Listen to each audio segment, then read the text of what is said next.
Namaskar. Today I am going to tell you the next subsequent part of my autobiography, Moor Jibon, Moor Kotha. If anything wrong, excuse me for that. ইয়াৰ পিছতে পাহাৰৰ পহিলা সপ্তাহত মাটিবোৰ ঘৰৰ গৰুৰে হাল বাই মৈয়াবলৈ আৰম্ভ কৰা হয়। জেঠ আৰু পহিলা আহাৰত বাম মাটিৰ কঠীয়ানিবোৰত প্ৰসাদ ধূপ ফলপোনা টেঙৰি কলা জহা চকুৱা শিয়ালখালী আদি বিভিন্ন সুন্দৰ সুন্দৰ ৰঙেৰে বিভিন্ন ধানৰ সঁচবোৰ লহপহ হৈ গজি ডাঙৰ হ'বলৈ আৰম্ভ কৰে আৰু আহাৰ শাওনত কঠীয়াবোৰ প্ৰায় 1-1.5 ফুট পৰ্যন্ত ওখ হৈ ৰুবৰ কাৰণে পূৰ্ণতা প্ৰাপ্ত হয়। ইয়াৰ লগে লগে কোৰেৰে পথাৰৰ আলিবোৰৰ কোষ কাটি পুনৰ হাল বাই মৈয়াই সাৰুৱা কৰি পথাৰৰ আলিবিলাকক কোৰৰ সহায়ত বোকা মাটিৰে লেপি লেপি মজবুত কৰা হয় আৰু কুমলীয়া ৰোৱাবিলাকক আলিবোৰত থকা অপকাৰী কীট পতংগৰ পৰা ৰক্ষা কৰা হয়। পথাৰত আলিৰ কোষ কটা আৰু পুনৰ আলি দিয়া কামবিলাক সাধাৰণতে স্কুল কলেজ ছুটি হোৱাৰ পিছত অৰ্থাৎ আবেলিৰ পৰা সন্ধিয়ালৈ কৰা হৈছিল, কাৰণ ভলপুৱাতে উঠি কেতিয়াবা পঢ়াৰ কাম কৰি পথাৰলৈ যোৱাত এইবিলাক কাম কৰিবলৈ পুৱাৰ ভাগত সময় পোৱা নগৈছিল। জেঠ মাহতেই বেতনি কাঠনি খেৰনি কঠীয়ানি মাছৰ ডুবি আৰু নিজে থকা ঘৰবিলাকৰ চৌহদবিলাকত ঘৰৰ কুৰা জাতি মোকাল আৰু ভলুকা বাঁহেৰে মাৰি আৰু কামি বনাই জেওৰা দিয়া হয়। এইদৰে জেঠ মাহত ইমান ব্যস্ত থকা হয় কাৰণে স্কুল কলেজ বন্ধৰ দিনা বা দেওবাৰৰ বিলাকত এই চৌহদবোৰত জেওৰা দিয়া কাম কৰা হয়। জেওৰাৰ মাৰি আৰু কামিবিলাক বনাওঁতে যথেষ্ট কষ্ট আৰু সময় লাগে। জেওৰাত গুড়া বাঁহ ব্যৱহাৰ কৰিলে জেওৰাখনে প্ৰায় 2-3 বছৰ পৰ্যন্ত আয়ুস পায়। ভলুকা আৰু মোকাল বাঁহৰ কামিৰে জেওৰাখন কৰিলে ই অতিশয় মজবুত লিকতা আৰু দীৰ্ঘায়ু হয়। তাৰ মাজতে হালধি কুঁহিয়াৰ কচু খেতিৰ কাৰণে মাটিবোৰ কোৰেৰে খান্দি সাৰুৱা কৰি এইবিলাকৰ খেতি আৰম্ভ কৰা হয় আৰু ইয়াৰ বাবে পানী বন নথকা চাপৰিৰ ৰঙা কোমল অলপ আলতীয়া বাম মাটি অতি উৎকৃষ্ট হয়।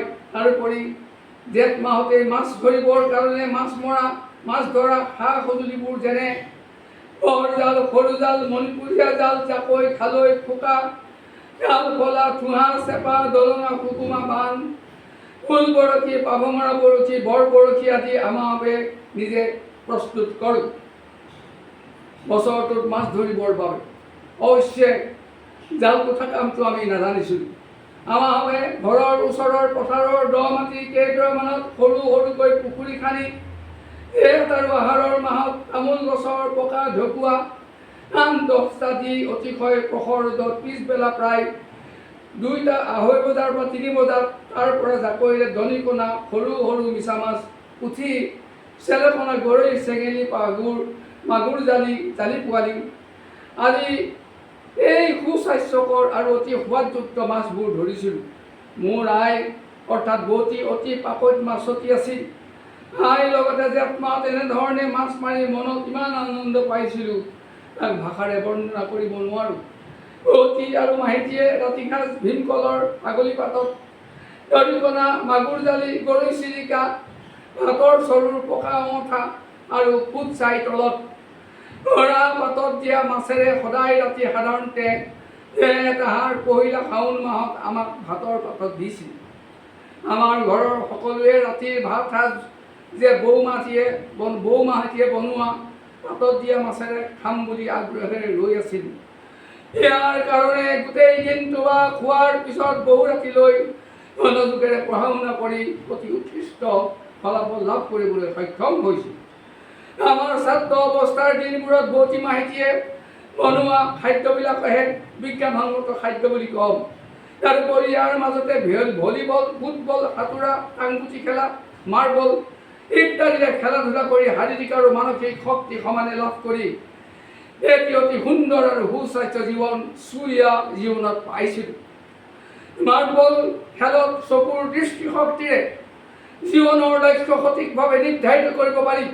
কাৰণে মাৰ্বলক বহু দূৰৰ পৰা টিকোৱাটোত চকুৰ স্থিৰতা, একেৰাহে দৃষ্টি নিক্ষেপ, মাটিত থকা মাৰ্বলটো টিকাবলৈ হাতত থকা মাৰ্বলৰ গতি আৰু দূৰত্ব সমানে নিৰ্ধাৰণ কৰা, আৰু এটা নিৰ্ধাৰিত সময়ত মাৰ্বলটো টিকাবৰ কাৰণে মাৰ্বলৰ গতি আৰু দূৰত্বৰ লগত একেলগে মন মেলিবলৈ চেষ্টা কৰিছিল আৰু পিছলৈ কৃতকাৰ্য লাভ কৰিছিলোঁ। গতিকে মোৰ কাৰণে সৰুকালত মাৰ্বল খেলাটো অতি এটা বিজ্ঞানসন্মত খেলা। আমাৰ স্কুলীয়া জীৱনত এনেধৰণৰ খেলবোৰত পাগল আছিলোঁ। ৰাতি সপোনতো মাৰ্বলৰ ধুনীয়া ধুনীয়া ৰংচঙীয়া আকৃতিবোৰৰ সপোন দেখিছোঁ।